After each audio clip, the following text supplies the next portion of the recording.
Welcome to our panel discussion on explore your future career in chemistry.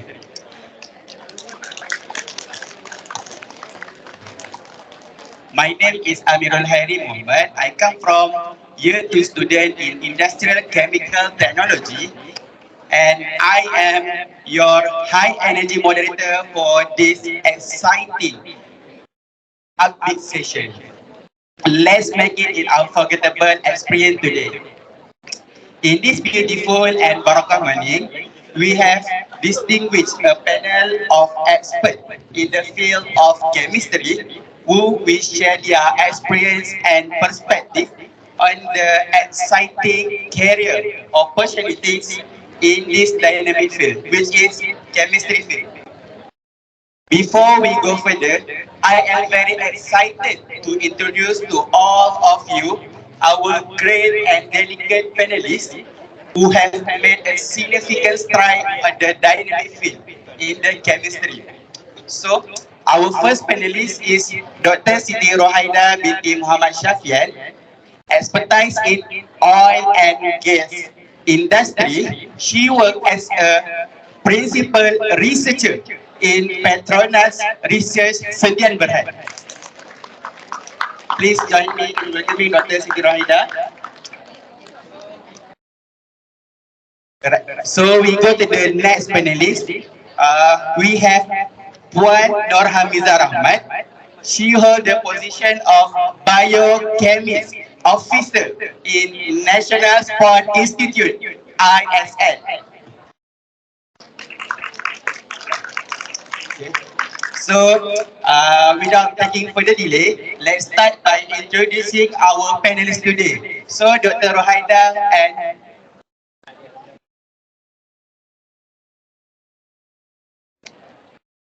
sekejap ya.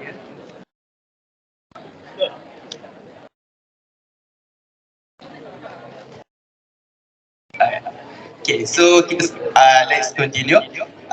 So Dr. Rohaida and Miss Nurhamizah, please take a moment to introduce yourself, highlighting your job scope and what is current role in the field of chemistry in your company. So I start with the first panelist, which is Dr. Siti Rohaida.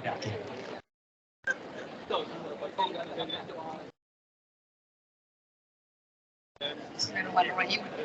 Assalamualaikum warahmatullahi wabarakatuh. Selamat pagi semua. Apa khabar semua? Terima kasih Amirul for the introduction, and thank you to FST for bringing us today for this panelist session. How to start, yeah? Okay, a bit of myself. My name is Siti Rohaida binti Muhammad Shafian. I'm from Kajang, not far from Nilai actually. I used to stay in Nilai back in 2007 until 5 years in Nilai. So you will see me some places a bit very familiar, but never been to this faculty before. So this is my first time entering Musim building. Thank you so much. It's a very big compound. And I'm glad to see everyone for this big event to FST. Thank you so much. Where I'm working now, I'm working in PETRONAS Research in Berhad as a principal researcher. I joined PRSB or PETRONAS back in 2003. I've graduated from University Putra Malaysia, class of chemistry, batch 1999. So I graduated in 1999, and I joined PETRONAS in 2003. So I will a bit of giving some introduction about myself while having this discussion afterwards. I'm glad to have everyone interested or patient in chemistry. By the way, when I joined PETRONAS, I'm quite surprised that there's a lot of opportunity in chemistry, although I'm joining engineering department back in 2003. So what I'm doing, most of my research work focusing on exploring oil and gas production. So where I applied my chemistry, knowledge and skills is not only doing laboratory analysis, but also doing real exploration work in upstream, doing, to improve the oil production towards the company KPI to produce some volume of oil to Petronas.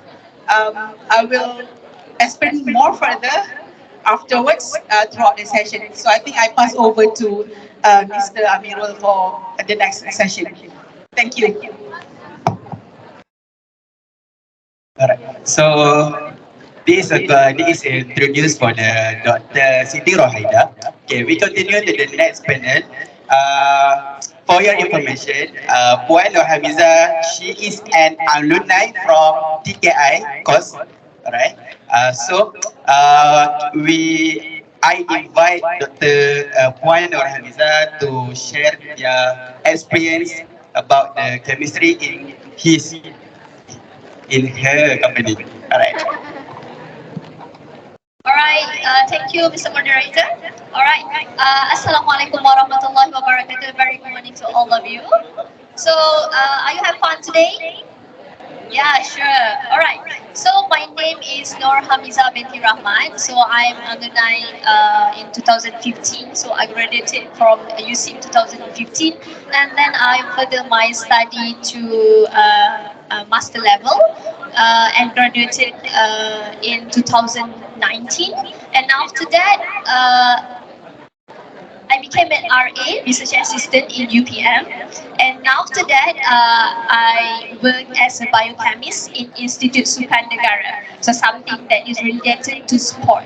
Okay, I think just a brief one. Okay, it is okay, Mr. Moderator?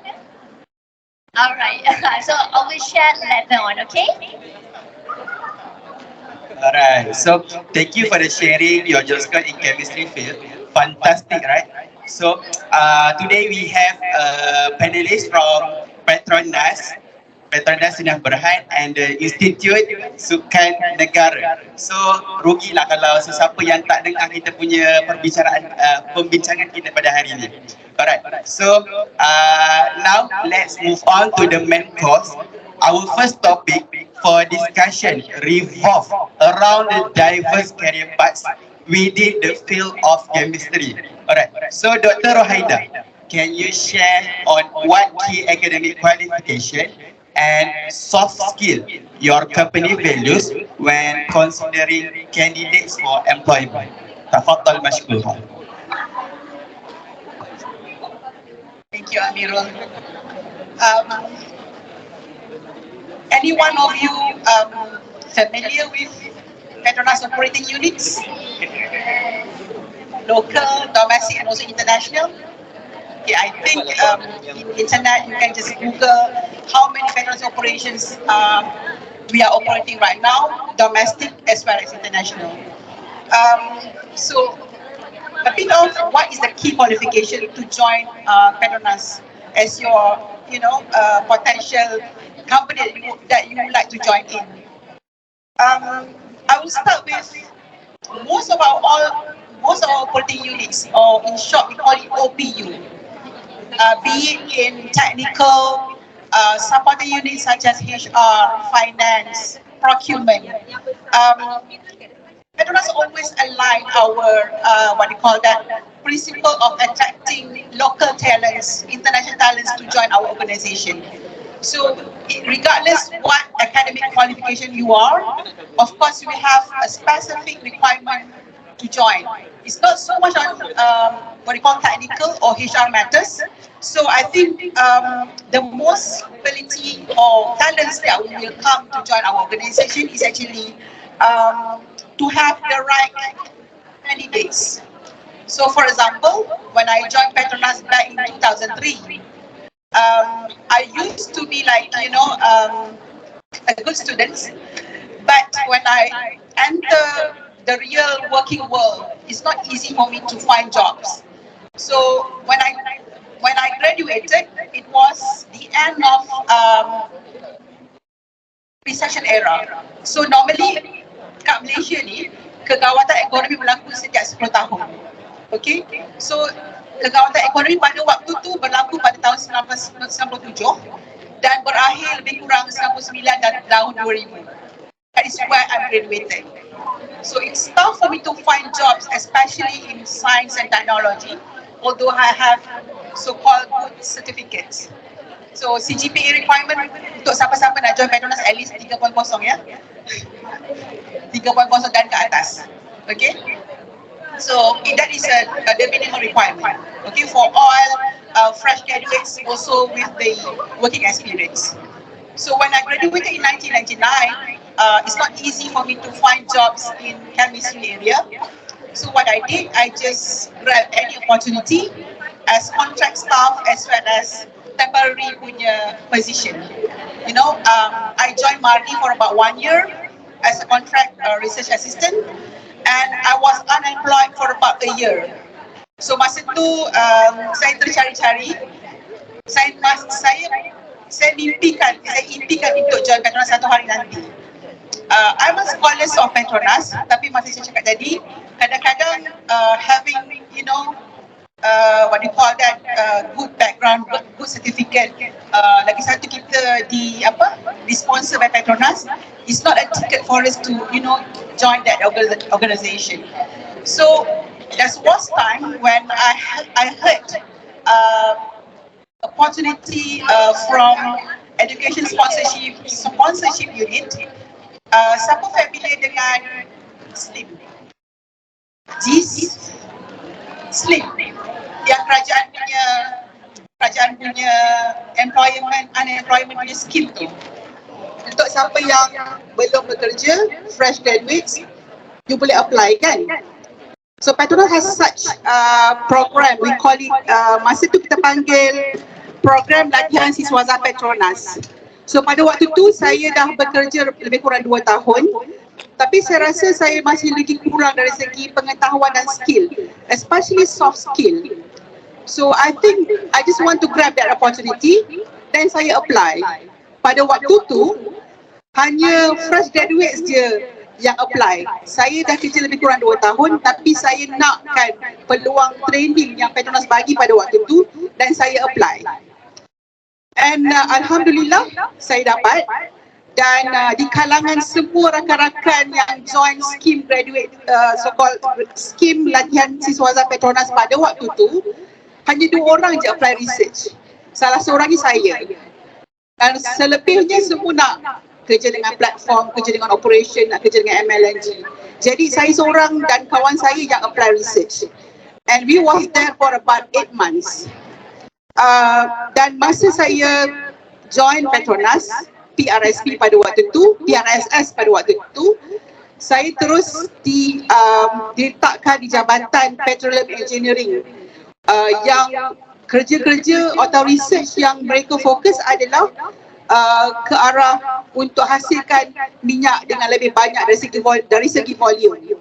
Dan I was there for about 8 months, working with all the researchers in PETRONAS. Since I was trainee at that time, saya tak perlu attend meeting yang panjang, saya tak perlu join event-event yang tak berkaitan dengan research. Dan Alhamdulillah pada 8 bulan yang saya lalui itu, saya dapat sebanyak mungkin pengalaman dari segi technical dan juga soft skill. So tadi Amirul tanya apakah qualification-nya. So there are a lot of qualification, and PETRONAS hiring can be complicated sometimes. It depends ya. Pada waktu minyak harga tinggi, masa tu kita akan buat big recruitment. So Rahmat akan join our recruitment drive. Tapi kadang-kadang pada waktu mungkin pada waktu tu is not so good in terms of oil price. Jadi kami akan cari talent-talent yang berpengalaman. Jadi pada waktu tu saya rasa skill-skill yang extra skill, contohnya soft skill yang ada pada seseorang itu adalah advantage to those person for us to do hiring. Sometimes you are very lucky when you enter the interview. For example, research kamu topik berkaitan dengan mungkin surfactant ya, dan surfactant tu mungkin pelbagai application, salah satunya untuk menghasilkan minyak lebih banyak. Itu another topic ya, saya tak boleh discuss panjang kat sini. So sometimes you are very lucky when you do interview, research ataupun project final year, contoh ya, sangat match dengan interviewer tu.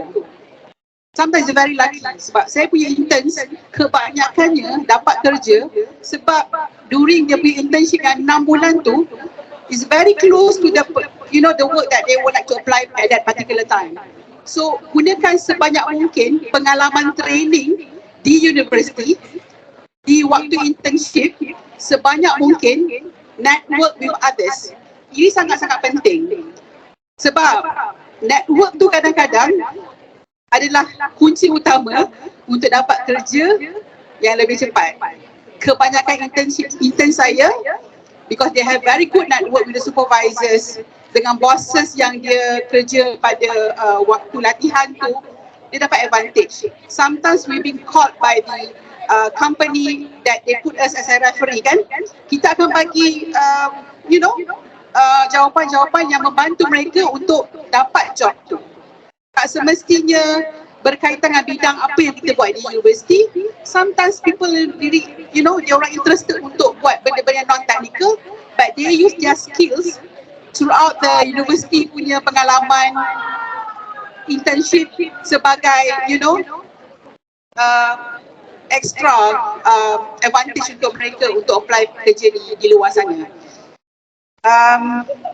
I think that's part of question yang saya boleh share dengan semua orang. I pass over to Amirul. Thank you.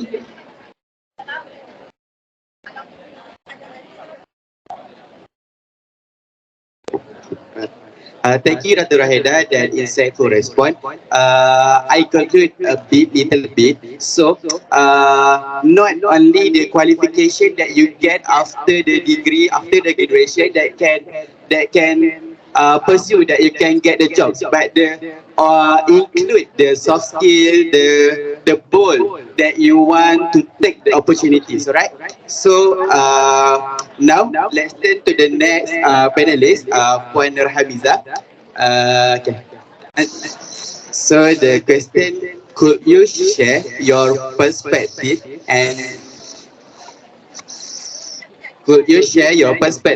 and any advice for students who have just finished their studies and are still confused about the next step? We are eager to hear your insight. Tafadhal.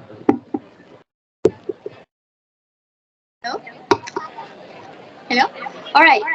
Thank you, Mr. Moderator. Before I answer his question, so thank you so much for inviting us for such a lovely event here. So, returning back to your question, is advice for my juniors out there. Okay, actually, there are two options. Okay, there are two options. First one is you further your study. Okay, so what need you do when you want to further your study? Okay, first and foremost, you need to know your field of interest. Okay, because we know that chemistry is very broad. We have organic chemistry, inorganic chemistry, like analytical chemistry is a lot of it. So you need to know your field of interest. It is the first one. So the second one is you need to know your potential supervisor. Because supervisor is a main thing when you want to further your study, because she or he will with you throughout your master and PhD journey. Okay, it is not only 1 year, it might be 2 years or 3 years. We don't know, because when you are jump into research experiment, it will be success or not. Okay, so if in terms of coursework, then maybe it's not too hard, but still you need to find your own supervisor, the potential supervisor. Okay, so we leave out with the first option, which is further your study, and then the second option, watch you need to do is you to find a job. Okay, dapatkan kerja, betul tak? Okay, so what you have to do when you want to get a job? Okay, the first step is please complete your resume as beautiful as you can. Okay, buat resume cantik-cantik, masukkan apa strength adik-adik semua. Okay, let's say that you can talk in 3 languages. Maybe you can Arabic, Mandarin, French. Who knows? Okay, maybe that the qualification that they need in the company. Okay, so masukkan semua kelebihan adik-adik. Okay, might be some of you will wonder, what need I write in the experience session, right? Because you didn't work. Anda semua tak, adik-adik semua tak kerja lagi. Apalah nak taruh, betul tak? Okay, apa yang adik-adik boleh taruh, letak dalam write itu adalah your FYP project. Okay, masukkan discussion, masukkan sikit sebanyak detail melalui FYP, final year project adik-adik semua.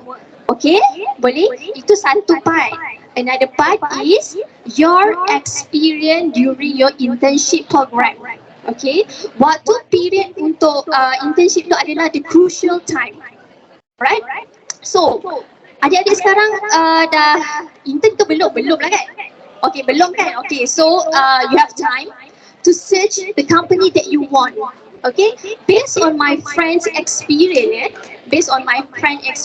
betul cakap Dr. Siti tadi, experience waktu internship adalah memudahkan adik-adik untuk dapat kerja dalam bidang yang sama.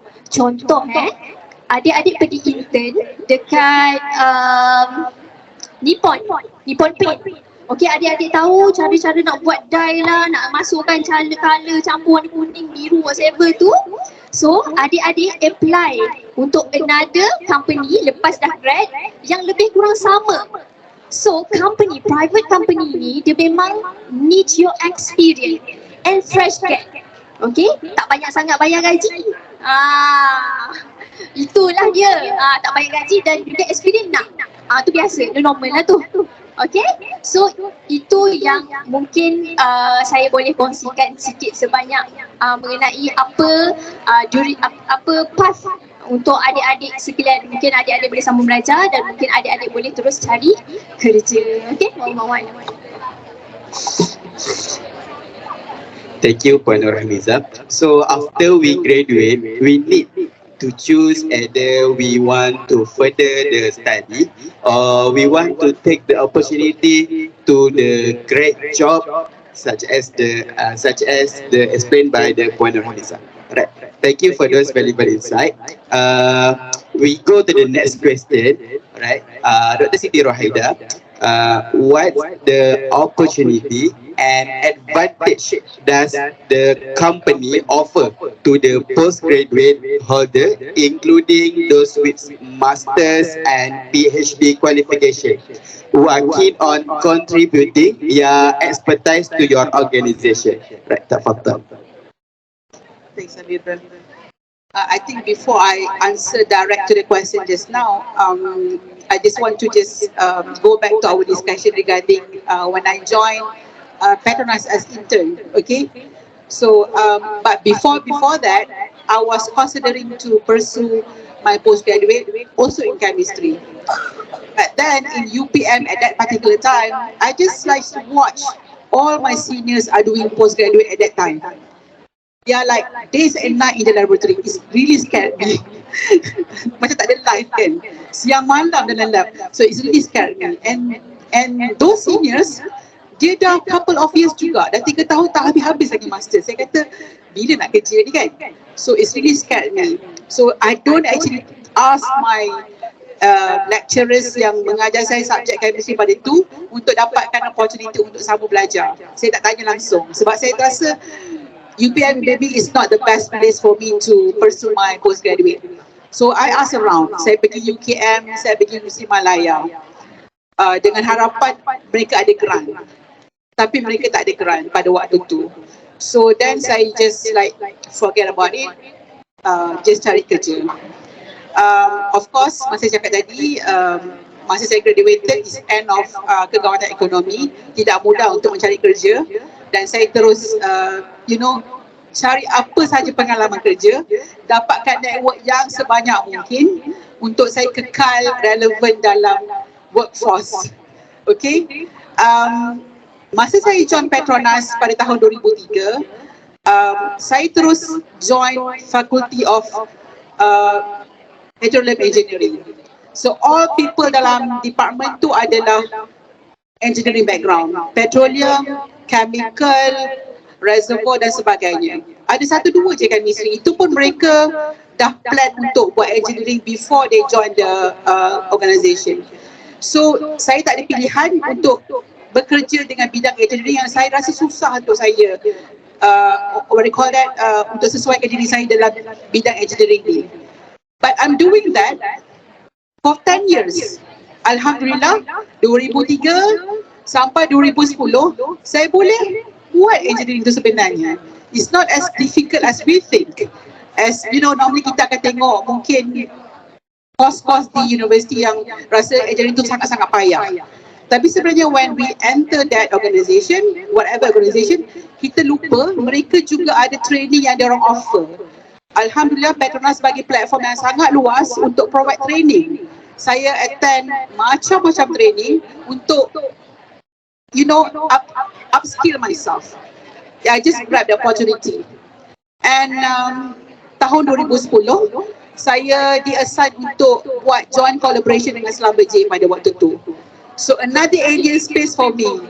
Saya the only staff yang was assigned to join SLAMBJ untuk buat collaboration bersama untuk develop chemicals untuk control water production.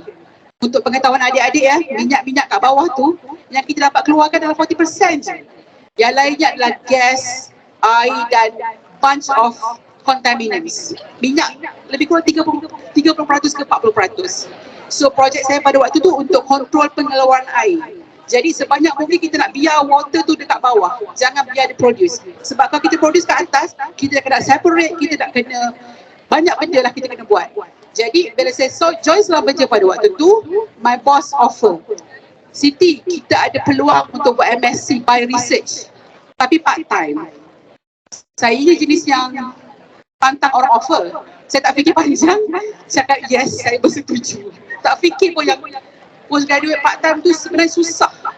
Full time tu lain ya, full time tu dia special. Saya tanpa fikir panjang, saya cakap okay, boleh. Dan saya pursue my Masters in Petroleum Engineering sebab saya rasa dari segi pengalaman dan qualification dia kena balance. Saya rasa saya kena apply as MSc in Petroleum Engineering. Jadi saya apply di UTP untuk buat part-time MSc in Petroleum Engineering. Dan apa yang saya mimpikan, maksudnya apa yang saya rasa kesukaran tu berlaku sebenarnya, saya habiskan MSc dalam masa 5 tahun. Orang lain boleh siap 2 tahun, 3 tahun, saya siapkan dalam tempoh 5 tahun, sangat-sangat panjang. Tapi Alhamdulillah saya selesaikan. Kenapa? Ada banyak reason. Sebab during master tu jugalah saya kena travel, buat joint collaboration dengan China, company dan sebagainya. Jadi saya tak dapat siapkan on time. So Alhamdulillah saya dapat my first my MSc in PE pada tahun 2012.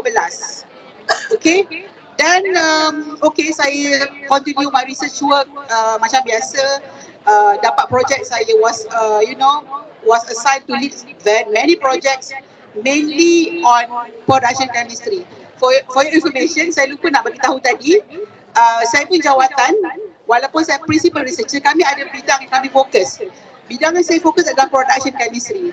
Kenapa production chemistry? Masa saya cakap tadi, kita nak improve pengeluaran minyak tu dengan cara pelbagai teknik termasuk penggunaan chemical.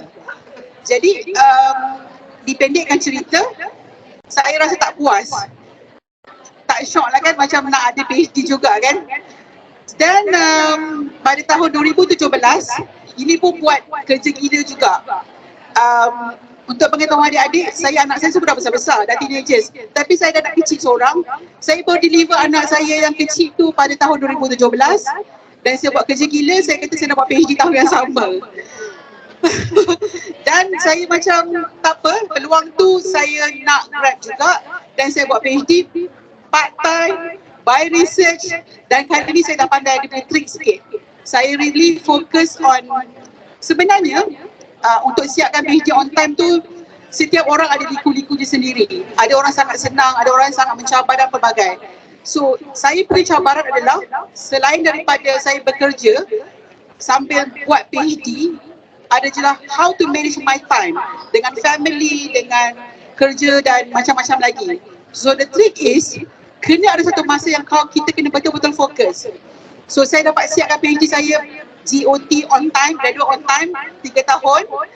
Saya dapat PhD saya dan pada waktu yang sama, ialah anak yang kecil tu nak membesar dan ada banyak-banyak benda yang kita korbankan. Of course, saya keluar WhatsApp group, saya tutup FB dan semuanya saya buat. Dan saya fokus setahun untuk fokus saya punya kerja PhD. Alhamdulillah, saya habis on time. Okey, apa advantage-nya? Sangat-sangat advantage, banyak advantage. Dalam organisasi PETRONAS, apa yang penting adalah pengalaman kerja. Jadi, contoh saya fresh graduate, baru pengalaman kerja dalam 3 tahun dan kawan saya yang dah kerja lebih kurang 6 ke 10 tahun. Of course, gaji dia lebih besar. Okay, definitely. Sebab PETRONAS akan tengok skill, pengalaman kerja, sertifikat PhD, MSc itu extra. Okay, jadi bila saya buat kerja dalam research society, saya kena ensure that whatever search that I gain is actually match dengan saya punya kerja harian. Alhamdulillah, company reward kita. So, of course, dapat salary increment juga. Okay, on top of that, I think you know better around your friends dalam fakulti, abang-abang dan kakak-kakak yang ada postgraduate tu, apa extra advantage yang diorang ada. Memang diorang ada extra advantage dari segi peluang kerjaya lebih luas. Of course, with pengalaman kerja, that will be another advantage. Itu saja daripada saya. Thank you. Right, thank you Dr. Rohaida for the answer.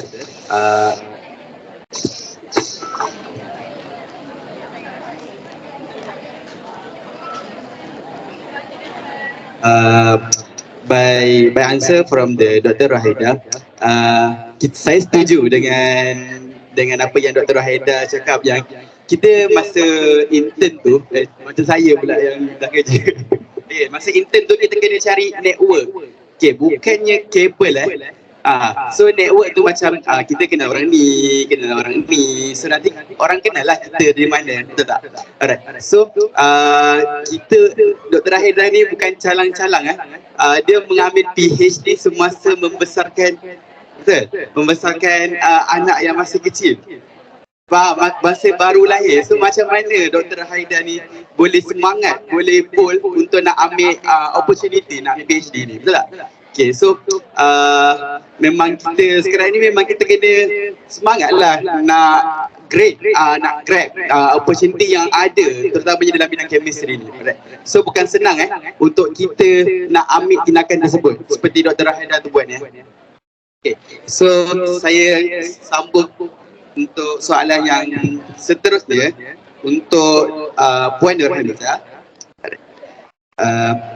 Do you mind sharing how can individual with a background in chemistry potentially form a career path within the sport industry, particularly in collaboration with ISN, which is Institute National Sport, Institute Sukan Negara. Alright. Okay, tafadhal. Hello. Okay. Thank you, Mr. Moderator, and I think it's very inspired me, Dr. Siti. Doakan saya untuk sambung PhD pula lepas ni, untuk sama-sama boleh jadi doktor lepas ni. Okay, thank you for the question. Okay, I think first question is about the individual with the background chemistry, right? It is the first one? Okay, alright. Macam mana orang yang chemistry background macam kita semua ni go into and jump into the sports. Okay, it's very rare actually, but don't limit your opportunity. Itu yang paling penting Okay, basically I will share with you the moment in the ISN. Okay, actually we have two labs in the ISN. So first lab will be LCMS lab. So it's called as a chemistry lab. So they conducted by the Dr. Siti also there. Nama dia pun Dr. Siti. Memang Dr. Siti. Siti ni mungkin yang doktor-doktor je. Saya nak tambah nama saya doktor jugalah ke depan. Okay, so ada satu lab di mana lab itu adalah LCMS. So that particular lab, what the role of the lab is to give us services to test the prohibited substance in the supplement or drink or food. Okay. So dekat situ chemist kita akan test prohibited substance. Contohnya macam ada drug seperti amphetamine atau danazol, seperti yang lain lah. Itu dia punya expert lah. Okay, dan kat mana chemistry ni? Bila dekat lab LCMS. So for sure is about the instrument. Okay, to master the instrument. So LCMS kita tahu kan?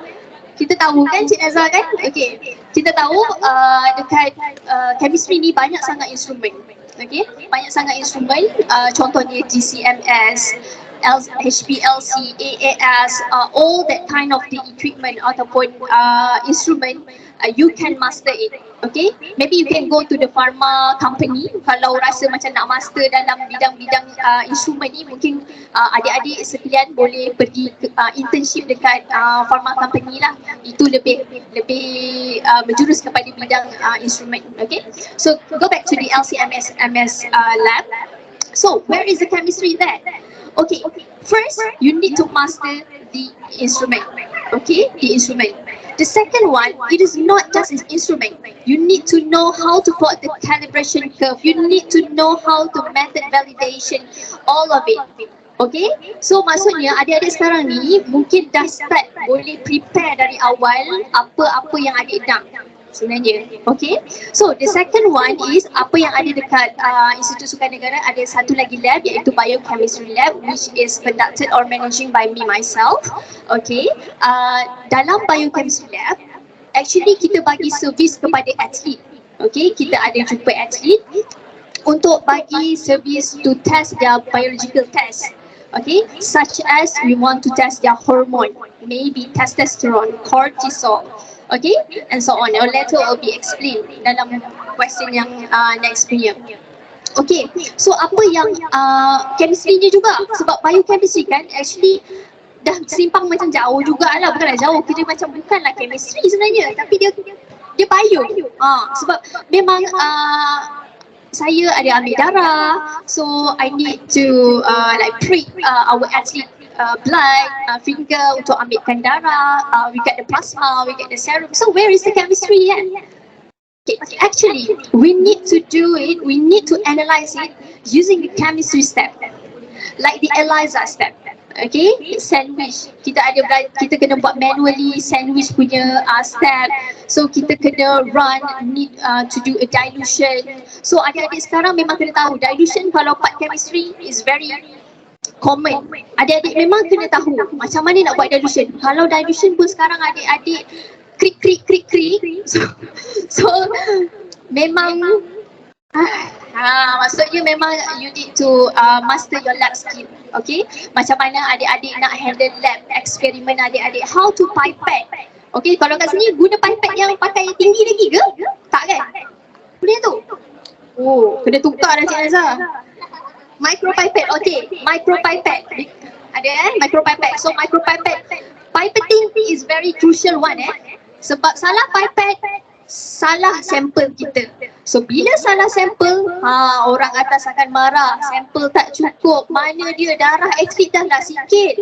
Ingat senang ke dik-dik semua nak dapat darah atlet ni? Susah. Ya, susah nak dapat darah atlet kita ni. So kita nak kata kat sini, memang kita kena sangat berhati-hati dalam pekerjaan. Kalau pipetting ke ataupun dilution ke, memang sangat kena master lah kat sini. Okay, so I think untuk itulah.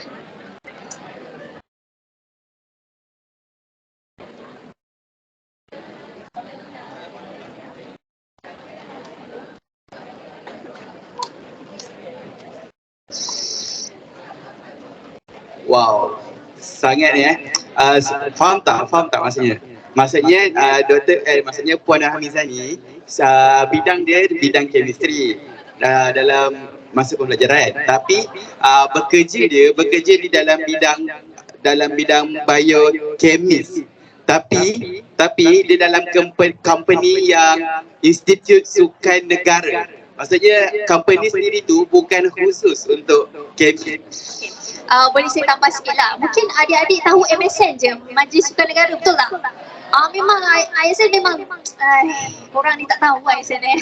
Okay, dia different antara MSN dengan ISN adalah MSN ni dia managing program. Maksudnya program-program atlet ni dia yang manage. So dana adalah daripada MSN. Yang ISN pula adalah to give service for the athlete. Contoh, kita nak bagi performance kepada athlete, so kita kena bagi servis kepada athlete tu.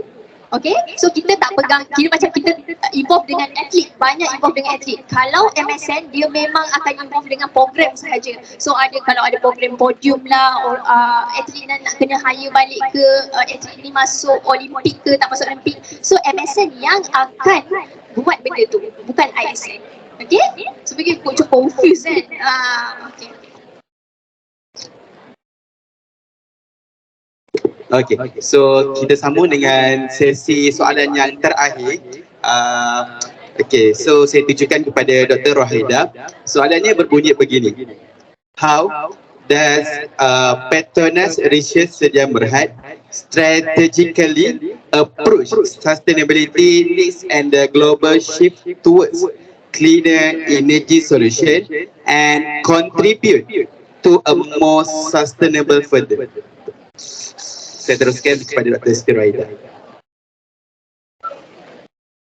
Thank you, Amirul. Soalan ni agak teknikal lah. Saya kena baca sedikit skrip supaya saya tak salah info, because it's really important for me to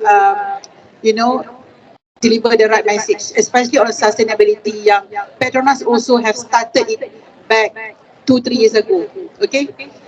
Sebelum saya suka recap sikit, tadi Hamizah ada beritahu pasal instrumen dan sebagainya.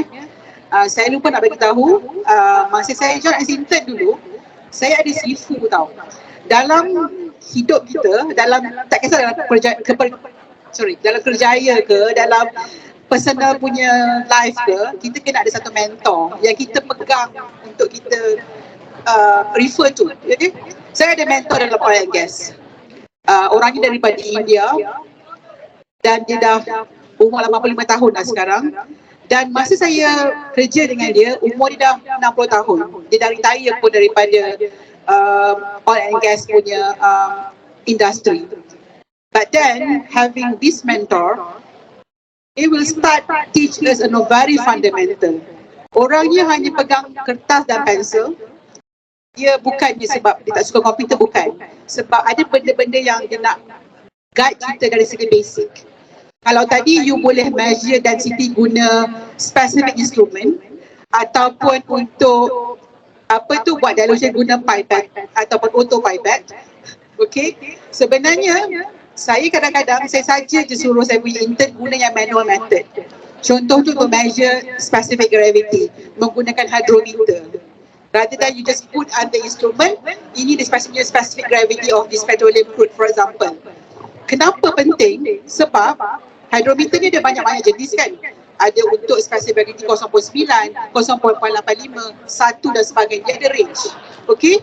Once you know what is your right hydrometer to be used, then awak tahu fluid apa yang you deal with. Contohnya petroleum ni dia ada yang sekeras-keras batu, secair-cair minyak. Okay?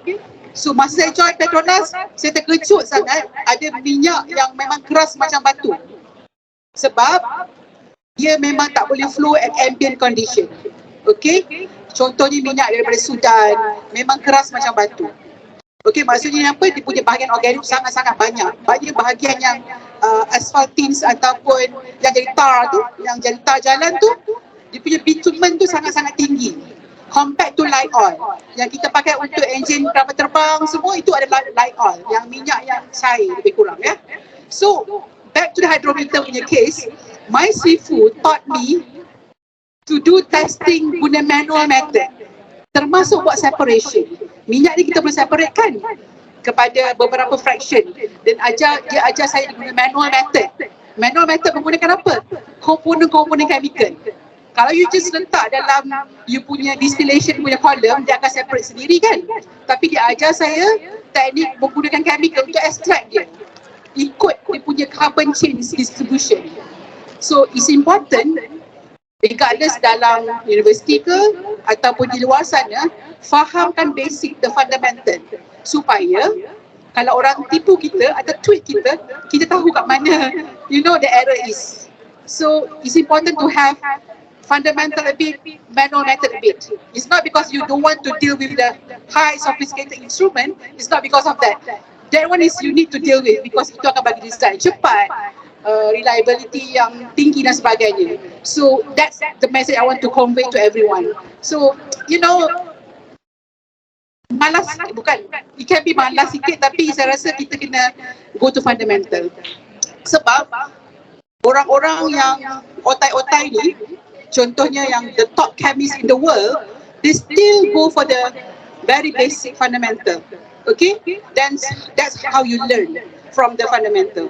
So sorry, back to the question from Amiro just now on the sustainability. Okay, PETRONAS research ditubuhkan sebagai laboratory services back in 1978. Pada tahun 2016, kita telah berubah bisnes fokus kepada hanya research sahaja. Jadi tahun 2016, we stop all the services work because we want to just focus on research. So back in 2010, 2008, early 2000, kita punya research focus hanya kepada petroleum and gas dan petroleum, okay, oil and gas sahaja, okay. I think our country also has been, become a net zero greenhouse gas emission nation by tahun berapa? Agak-agak PETRONAS, kita punya Malaysia punya aim to get the net zero carbon by tahun berapa? Siapa boleh beritahu? 2000 berapa? Berapa puluh? 30? 30, betul ke? Net zero net zero. Lebih kurang? 2050. Slowly, tapi 2030 kita kena start reduce about 40%. So PETRONAS has to gear towards that. Kita kena align dengan aspirasi negara untuk dapat sebagai negara yang net zero carbon emission by 2050. So 3 tahun lalu, PRSP telah berubah research focus kepada oil and gas dan juga alternative energy yang lain. Contoh, hydrogen, renewable energy, apa lagi? Renewable oil, all the sustainability, circular economy, how to change waste from something to be used as a consumer product, for example. Okay, bahan-bahan terpakai kepada bahan yang boleh digunakan bagi consumer. So PETRONAS dah start doing this for the past 3 years. So having that skill and knowledge yang sangat-sangat fokus on oil and gas, kita start do some collaboration. Sebab ini bukan kita punya niche area, kita tak pakar dalam bidang-bidang ni. PETRONAS bukan pakar dalam bidang circular economy, bukan pakar dalam bidang renewable energy, renewable oil dan sebagainya. Pakar-pakarnya di mana? Sometimes, most of the times dalam universiti. Jadi pada tahun 2017 dan seterusnya, PETRONAS start collaborating dengan kebanyakan universiti dalam negara dan juga di luar negara untuk kita buat joint research on this new energy area. Okay, so kami kena sehaluan dengan aspirasi negara untuk reach this net carbon zero emission by 2050 dan juga cari alternative energy yang lain dari sumber-sumber yang bukan oil and gas. So kalau korang biasa dengar, kalau kamu semua biasa dengar on mantra yang kita panggil MFT 50-30-0, ambil notes ni, MFT, huruf besar, MFT 50-30-0. Moving forward together, 50-30-0. 50 itu bermaksud kami di PETRONAS masih lagi mencari income negara ya, bukan income PETRONAS, income negara dalam oil and gas. 50% revenue, 30% alternative energy, hydrogen, renewable oil dan sebagainya, dan zero is our carbon emission by 2050. So yes, we are really much aligned on that, Amirul. So to know more, I think you just can Google. Those information is available in website, and I think that's wrap up my explanation on that. Thank you.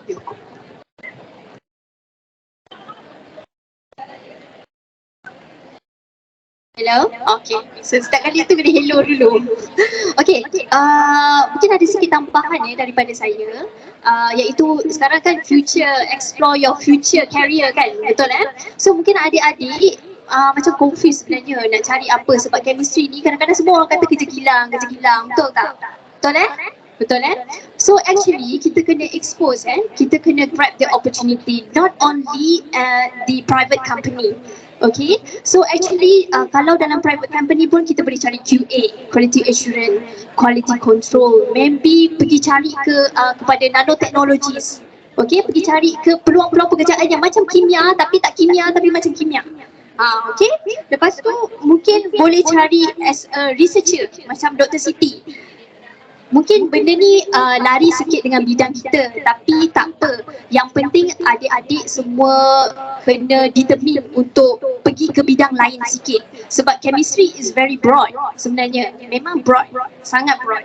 Okay, kalau adik-adik rasa macam nak pergi kepada sektor government, mungkin lecturer. So kalau further study, lecturer memang boleh kata orang kata apa high impact jugalah sebab lecturer memang selalunya akan nak PhD, doktor dekat situ. So lecturer educational background kita ada lah kalau nak jadi lecturer, ataupun kalau nak pergi sektor government pergi kepada Q position. Tahu adik-adik pasti tak apa Q position, C position, tahu tak dalam government? Okay, adik-adik tahu kan kita ada pegawai sains dekat kita punya Makmal? Okay, Makmal kita ni mereka adalah C position. Kat depan diorang kalau contohlah Cik Nazar punya Nazar Ali semua tu C position, C 41 contoh. C tu indicate kepada pegawai sains. C tu adalah pegawai sains. Contoh kepada G agricultural officer. So apa relate-nya agriculture ni dengan kita punya ni? Kalau adik-adik macam confused, apa pertanian? Apa benda pertanian ni? Chemistry kat mana? Okay, there is a rubber industry that include also chemistry. Okay, LGM, tahu Lembaga Getah Malaysia? Yang getah tu, actually they have chemists. Okay, mereka ada chemist di mana mereka ni tengok material untuk rubber ni untuk buat tayar, untuk buat glove. And instead mereka ada datang dekat ISN untuk buat track lari atlet kita. So jangan main-main dengan kimia ni, power kimia ni. Okay, so ada mungkin boleh penjelasan sikit. So apa-apa hal pun adik-adik kena grab opportunity. Jangan limitkan adik-adik kena pergi kerja kilang aja. Tidak adik kena keluar daripada kompong tu. Macam saya pun chemistry tapi kena pergi jump into biochemistry, which is I don't know anything. But I need to learn and adapt that situation. Okay? So adik-adik kena berani. Itu yang paling penting. Grab the opportunity. Okay? Wallahualam. Terima kasih kepada Dr. Siti Rohaida dan kepada Nurhamizah. Menarik yang Dr. Siti kata MVT 35.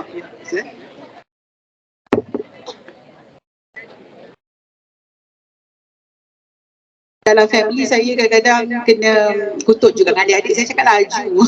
Is MFT, Malaysia, France, Terengganu. MFT 50-30-0. So Google benda ni, inilah kita orang punya mantra sekarang. Mantra maksudnya kami tak fokus oil and gas saja. Kita masih lagi kekalkan 50% tu, 50 tu adalah 50% of income to PETRONAS. Jadi income tu maksudnya untuk pendapatan negara jugalah kan. So 30% tu adalah other source of alternative energy. Contoh hydrogen, renewable oil. Renewable oil daripada algae tau. So susah nak dapatkan minyak daripada algae ni sebab dia benda hidup kan. So zero is our net zero carbon emission lah by 2050 insya-Allah. Okay. Okay, terima kasih kepada Dr. Siti dan Puan Nurhamizah. Okay, kita teruskan dengan sesi Q&A. If you have any question from to our panelists, please your hand and we will bring the microphone for you. Maybe 2 soalan ke ada siapa? Okay.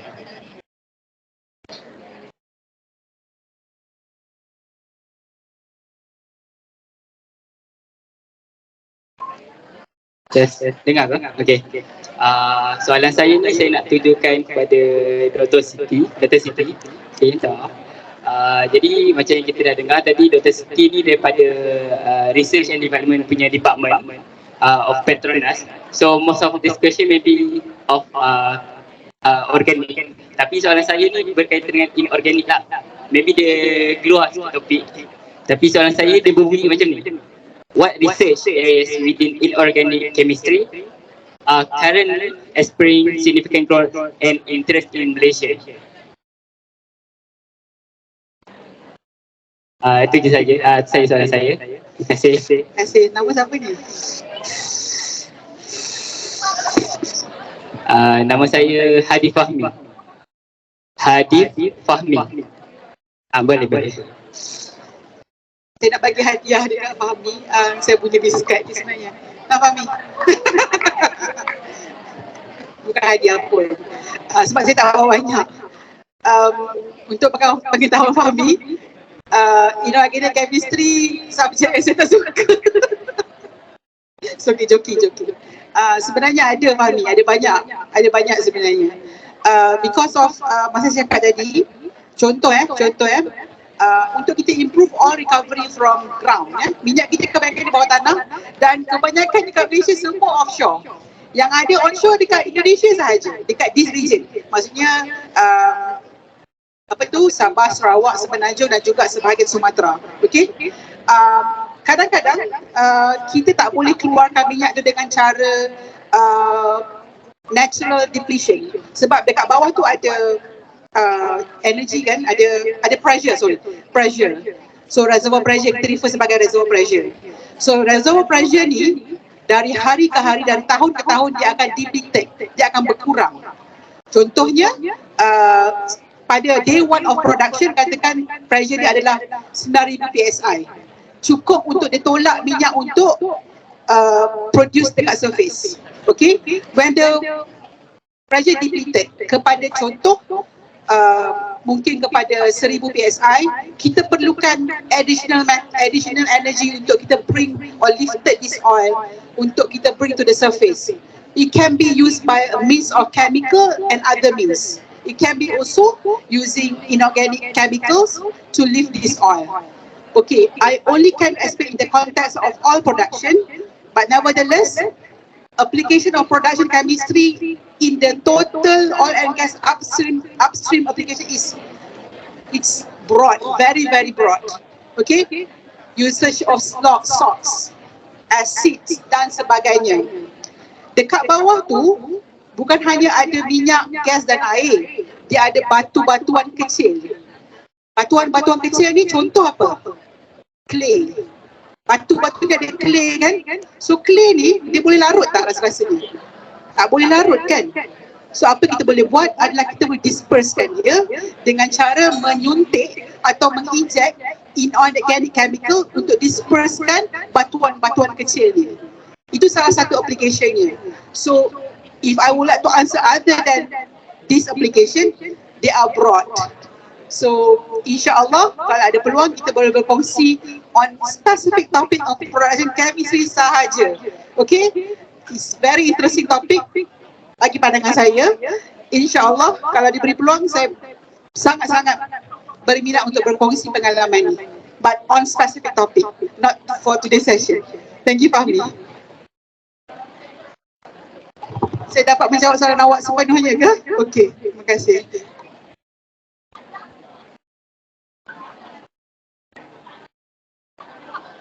Okay, terima kasih kepada Dr. Siti Rohaida. Okay, saya tahu korang mesti tak sabar-sabar nak dengar lagi, betul tak? Nak tak sabar nak mendalami lagi topik kita pada hari ini. Tapi apa kena dia, masa kita dah tersengah dah. Okay, so maybe kita boleh minta kepada Presiden ICSS ke daripada pihak fakulti ke, kita sediakan satu hari bersama chemistry. Kita jemput lagi Dr. Siti sebab tadi Dr. Siti kata dia nak terangkan lagi production chemistry itu satu hari. Boleh? Nanti kita beritahu lah. Maybe ada satu program bersama Dr. Siti lagi. Okay, insyaAllah. Okay, so unfortunately kita dah nak habis masa. I want to express my gratitude to the insightful panelists today, Puan Nurhamizah dan Dr. Siti Rohaida, for the sharing their experience, perspective on the chemistry field. Okay, so to the all audience, thank you for coming and lending your eyes and ears. Oh ada, okay. Sabar-sabar, sebelum tu kita teruskan dengan